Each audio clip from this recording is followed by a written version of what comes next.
She said it was just a joke and that it didn't mean anything. That I was being dramatic for getting upset. But the truth? My own sister stole my identity.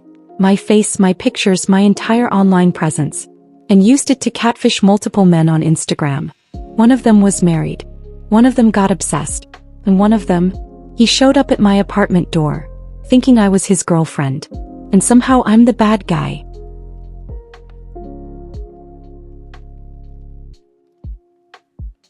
Let me just start by saying, I love my sister. Or at least I thought I did before she betrayed me. Her name's Kenzie. She's only 2 younger than me. I'm 24 and she's 22, and honestly we've always felt like opposites. Where I'm the calm, bookish one, Kenzie's loud, impulsive and addicted to attention. Like the type to post Instagram stories crying about a breakup one day, and thirst traps the next with the caption, unbothered. We didn't always get along growing up, but I figured that was just normal sister stuff. You fight. You scream. You steal each other's clothes. And then you get over it. But this wasn't a fight. This was nothing but betrayal. It started about 2 months ago. I had posted a photo from a beach trip. Nothing wild, just me in a white sundress holding a drink, hair in a braid. Something cute but nothing major. Kenzie reposted it to her story and I didn't think anything of it. She did that sometimes, said I was aesthetic, and that I helped her engagement go up. We joked about it. I even told her, you should give me a cut of your likes. She started to laugh. What I didn't know was that she wasn't just reposting my pics. She was creating fake profiles with my name, my photos, even using voice notes she secretly recorded of me talking, and using them to catfish guys. She wasn't pretending to be herself using my pics. She was literally pretending to be me. The only reason I even found out was because one of the guys, we'll call him D, messaged me on my real account. At first I thought it was spam. He sent a message that said, "Wow, cold to ghost me like that. Didn't expect that from you." I replied confused. "I think you have the wrong person?" And he sends me back a screenshot of a convo, under my name with my face, my bio and everything. The only thing is, it wasn't my profile. It was a fake account. And the worst part? It had over 2,000 followers. So I'm looking at this fake Instagram profile, and come to find out it's me. It had everything you could think of. It had my name, my photos, and it even had my actual bio just slightly changed. Like instead of graphic designer / bookworm / plant mom, this one said graphic designer, spiritual healer and traveler adventurist. But the comments? That's what really messed me up. Because these weren't strangers. These were guys. Multiple guys, all flirting, all thinking they were talking to me. I immediately blocked the fake account and messaged D again. "Where did you find this profile?" He said me apparently DM'd him after he commented on one of my photos from a public page. She slid into his inbox talking about energy alignment and how his aura stood out. I don't even talk like that. But D had been talking to her, well, Kenzie as me, for almost 3 weeks. They exchanged voice notes, flirty photos, again me, and apparently she even asked him for money once, claiming she left her wallet at a crystal shop. I was mortified, and when it comes to D, he wasn't even mad at her. He was mad at me. He kept saying things like, "Wow, you're actually denying it. You can just admit you got bored and moved on. You sounded so genuine when we talked." I felt sick to my stomach, and that's when I knew I had to talk to Kenzie face to face. So I drove to my parents' house where she still lived and asked her straight up, "Kenzie, are you using my photos to catfish people?" Her eyes got wide like I just accused her of murder. And then she laughed. "Oh my God, chill. It's just jokes. Why are you being so sensitive?" "Did you say jokes?" I was standing in the kitchen shaking with anxiety and she was smirking like she just got caught with a snack before dinner. She said it wasn't a big deal. That I should be flattered. That she only used the profile to filter out creeps and boost engagement. I asked her how many people she'd done this with. She shrugged her shoulders. "I don't know. Like around 5, give or take, maybe more. I'm not really sure." She said it like it was nothing. I told her to delete the accounts. All of them. She rolled her eyes and said, "God, you're so uptight. It's not like I'm scamming them." But she was using my identity, my literal voice, to manipulate people. And I hadn't even begun to realize how deep it went. She had saved folders on her phone labeled content packs. No joke. She had used photos I'd posted on my stories months ago. Even screenshots from my private Snapchat. Ones I barely remembered taking. Turns out she'd been screen recording our FaceTimes, trimming my voice and sending clips like, "Hey babe, thinking about you. Can't wait to see you again." I didn't even want to know who she sent those to. But she didn't stop there. She had gone as far as setting up a fake phone number through one of those texting apps. And when I asked why she did all this, Kenzie shrugged and said, "It was fun. People liked you better than they like me. So I borrowed it. It's not like it hurt you." I don't know what was worse, the fact that she did it, or that she genuinely didn't think she did anything wrong. I left the house furious, blocked her on everything, told my parents what she'd been doing. And get this, my mom told me, "You know how Kenzie is. She's dramatic but she loves you. She's just not good with boundaries." Not good with boundaries. She was impersonating me online, catfishing strangers and asking for money using my photos. This wasn't a silly mistake. This was digital identity theft, by my own sister. If they didn't want to hold her accountable, then I'd have to do it myself. I thought that would be the end of it. I thought once I blocked her, once I told my parents, once I cut contact, she'd back off. But she didn't. Kenzie doubled down. She didn't delete the fake accounts. She just made new ones. One with a slightly different name. One that used the same profile picture as my LinkedIn. One that pulled captions straight from my actual posts and repackaged them as her own. It was like she was studying me, learning how I spoke, how I posed, how I responded to comments. And she was getting better at pretending to be me. The only reason I found out was because a friend from college messaged me and said, "Hey, just wanted to let you know I think someone made another fake account. They messaged my boyfriend last night." I asked for the screenshot, and it had the same photos, the same tone but a slightly different username. At that point I was done. This wasn't just a boundary issue anymore. This was disturbing. That same night I filed a report through Instagram. I submitted my ID, flagged the impersonation and went to bed thinking it would be handled. But the next morning, something even worse happened. I got a knock at my door. It was a tall guy, maybe in his late 20s, holding flowers and looking nervous. At first I thought it was a delivery. Until he said, "Wow, you look even better in person." That's when I froze. "Do I know you?" He looked very confused. It's me, Jamie from Instagram?" My stomach dropped again. I didn't know anyone named Jamie. And he wasn't just being friendly. He looked excited. Like we were about to go on a date. He pulled out his phone, opened up a chat, and there it was. Another fake profile. Using my whole identity, everything from my face to my posts and even my full name. He said he had been talking to me for almost a month. He said we share everything from voice notes to flirty videos and "I miss you" texts. After he left, I locked all my accounts. I changed every password. Enabled two-factor authentication. Deleted any post that had even the smallest trace of location data. I felt violated in ways I couldn't explain. It wasn't just my sister using my photos anymore. She had taken my identity and handed it out to strangers like it was some kind of character in a role-play game. And what was worse, I didn't know how many others were out there. How many more Jamies might show up one day? How many were still waiting on replies? How many were manipulated into falling for a version of me that didn't even exist? I tried telling my parents again. My mom was quiet. My dad looked confused. Kenzie admitted to it this time, but with zero shame. She said things like, "He was cute. I figured if he liked you, he'd like me too." And then she said, "Nothing happened, so what's the big deal?" The big deal. A complete stranger came to my house thinking I was his girlfriend. I told her it had to stop. That if I caught another fake profile using my face, I'd get the police involved. Kenzie rolled her eyes and said, "Go ahead. Tell the cops your sister made you too popular." That's when I knew she wasn't just immature, she wasn't just reckless. She was very dangerous.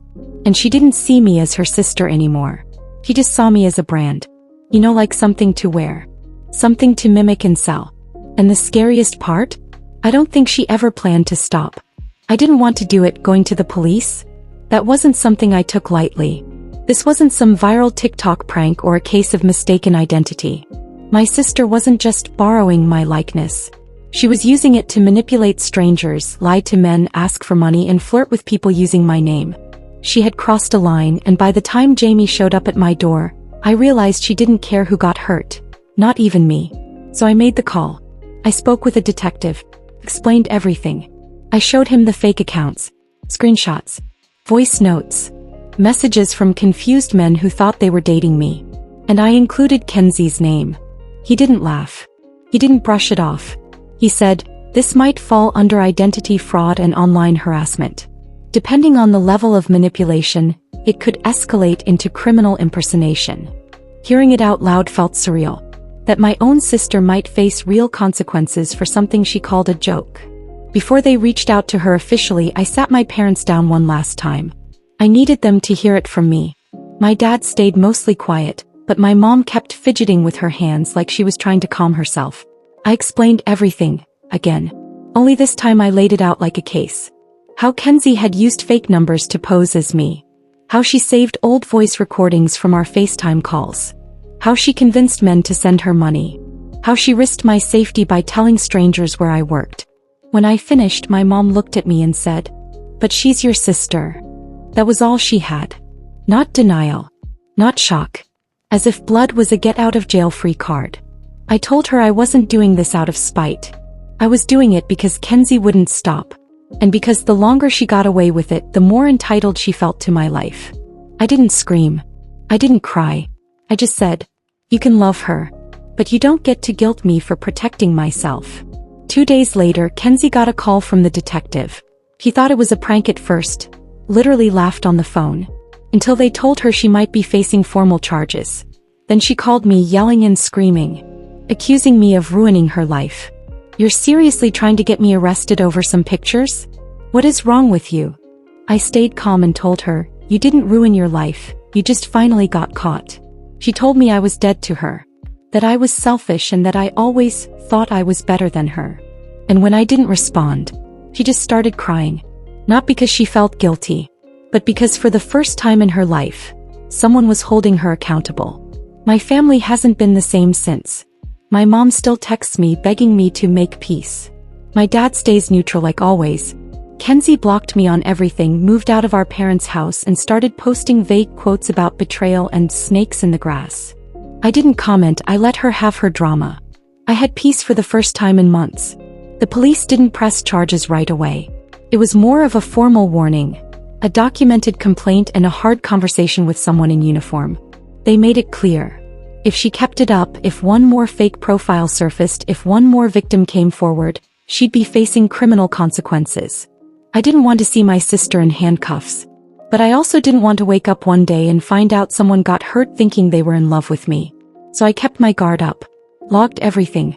Screenshotted every suspicious message I received. Kenzie went silent for a while.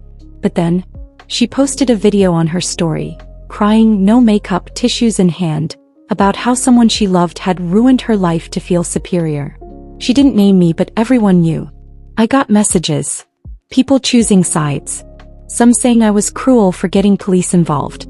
Others saying Kenzie needed help. But the worst one? It was from a girl I didn't know. She messaged me and said, "Hey, this might seem weird, but I think your sister's been using your photos again. This account just followed me and it looks like your face, but the messages feel off." I clicked the link and there it was, another one. This time with a new name, a different username. It wasn't anything new, it was the same old game. I forwarded it to the detective immediately. That was all it took. They filed the report and she was formally charged with online identity fraud and harassment. It wasn't jail time, not yet. But it was real. She was fined, ordered to shut down all profiles, and banned from creating any social media accounts under a name that wasn't legally hers. After the case was closed, I sat in my car outside the courthouse and cried.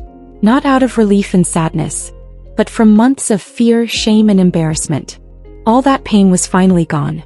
I had always been the quiet one. The easygoing one. The sister who let things go. But this time, I had fought for myself. And no matter what anyone said, that mattered.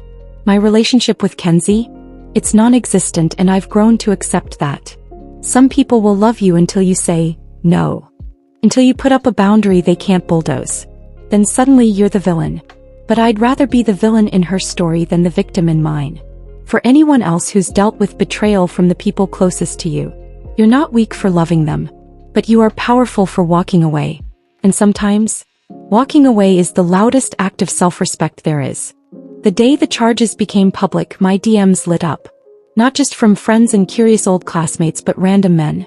Men I had never met before, messaging me like I owed them closure. So it really wasn't you?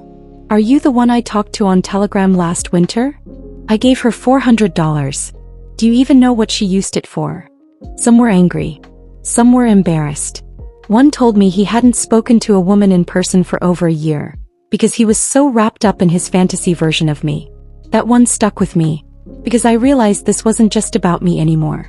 Kenzie didn't just lie to strangers.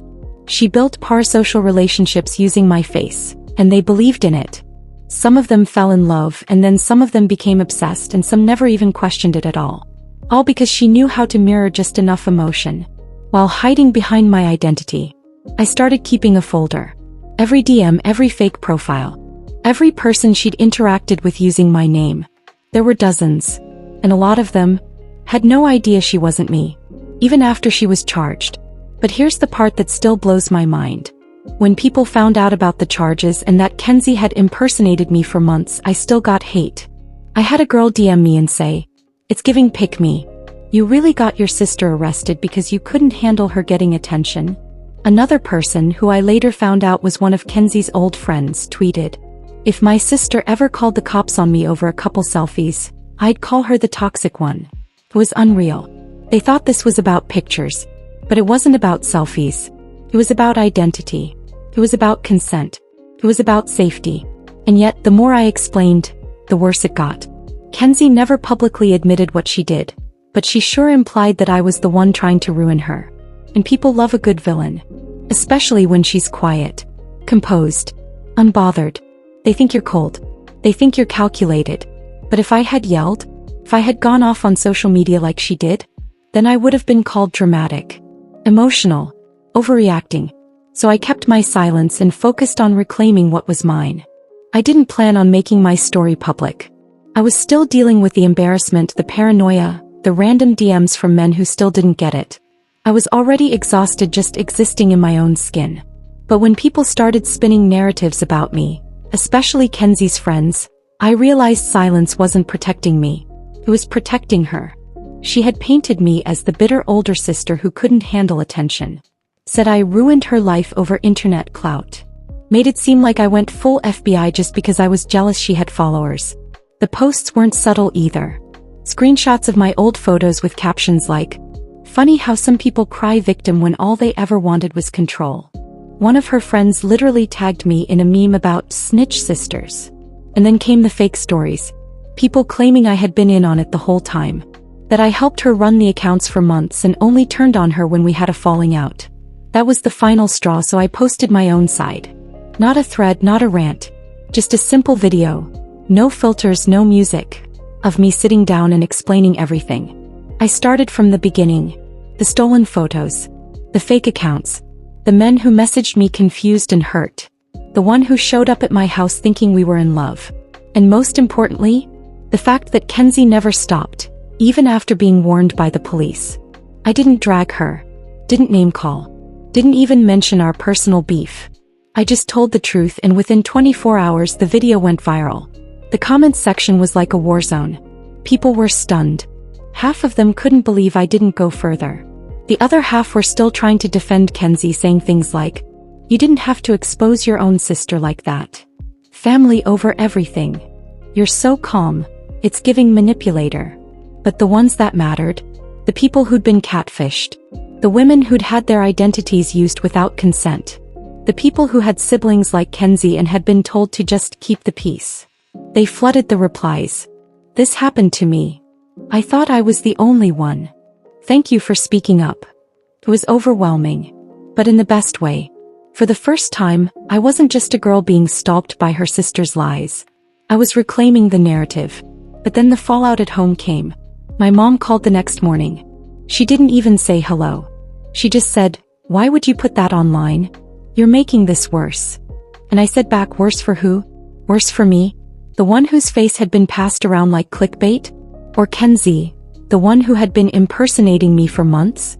I said, "I didn't make this worse. I made it visible." She didn't like that. She said, We're already dealing with court stuff. You didn't have to humiliate her too. And that was the moment I knew my mom was never going to understand. Not fully, she kept calling it sibling drama. But this wasn't a fight over clothes or curfews. This was my identity, my safety, my entire sense of autonomy. And she was more worried about how it made Kenzie look. My dad didn't say much, but when I finally got him on the phone, he let something slip that really stung. He said, "You know how Kenzie is. You could have handled this quietly." Handled what quietly? My sister's obsession? The emotional labor of trying to fix someone who never wanted to change?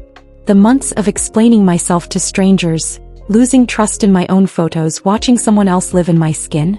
Handled it how? By letting it continue? I couldn't do that. By letting her post about me like we were characters in some petty drama and not real people being affected? This wasn't about keeping things quiet anymore. It was about putting an end to it, publicly, truthfully, and without shame. Kenzie never responded to the video. She never apologized or corrected the record. She just posted a vague TikTok about being betrayed by people you thought were family. And that was it. No ownership. No explanation. Just another performance. But I didn't care because by then I wasn't trying to change her. I was just done letting her shape me. I thought going public would be the end of it. I had told my story. I'd warned people. I gave Kenzie more chances than she deserved.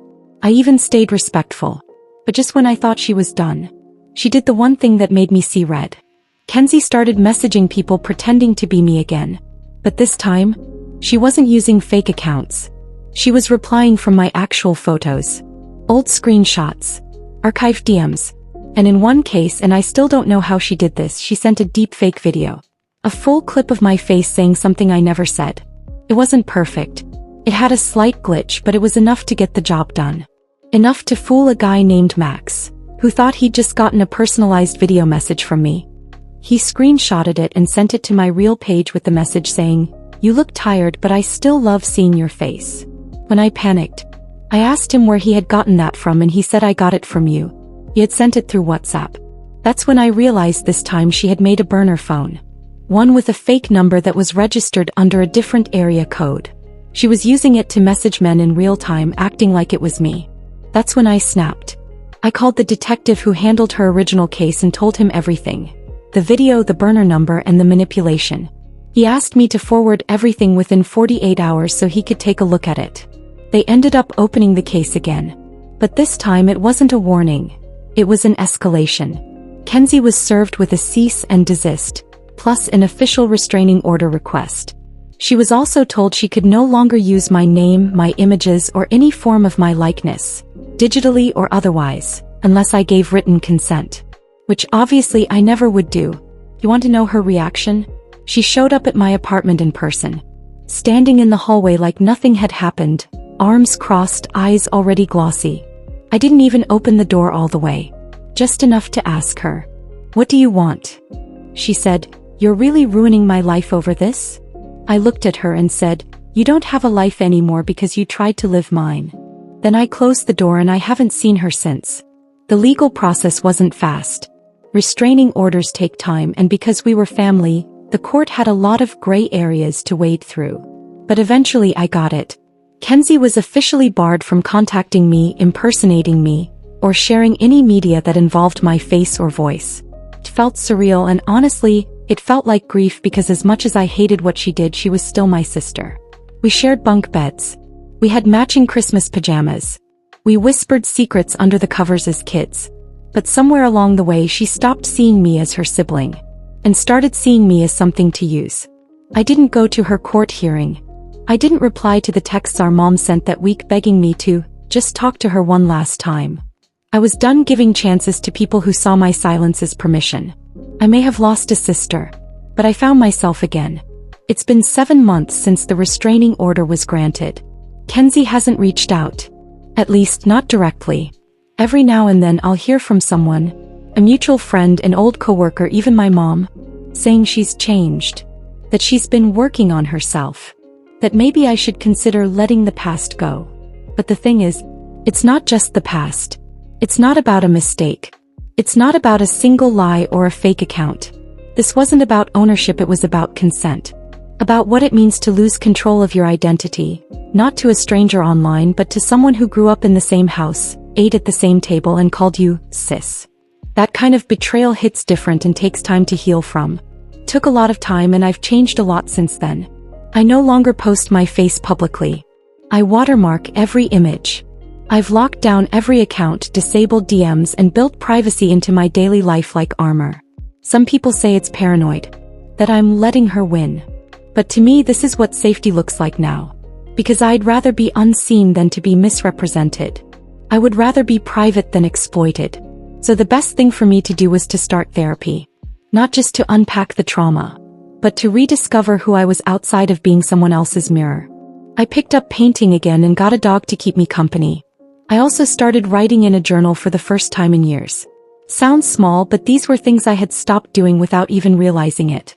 Things that were mine. Things that no one could fake, no one could steal or repost or twist and manipulate. Just me as I am and as I've always been, before the manipulation, before the mess, and before the drama. So now I want to hear from you. Have you ever been betrayed by someone you trusted? Like a partner? Maybe a friend? Or even a family member? Drop your story in the comments. You never know who might relate, or who needs to hear your truth today. And if you want more stories like this, real, raw, and unfiltered, don't forget to subscribe, like, and hit the bell so you never miss the drama. We're on the road to 1,000 subscribers, and with your help, Reddittculous will keep bringing the wildest true stories on the internet.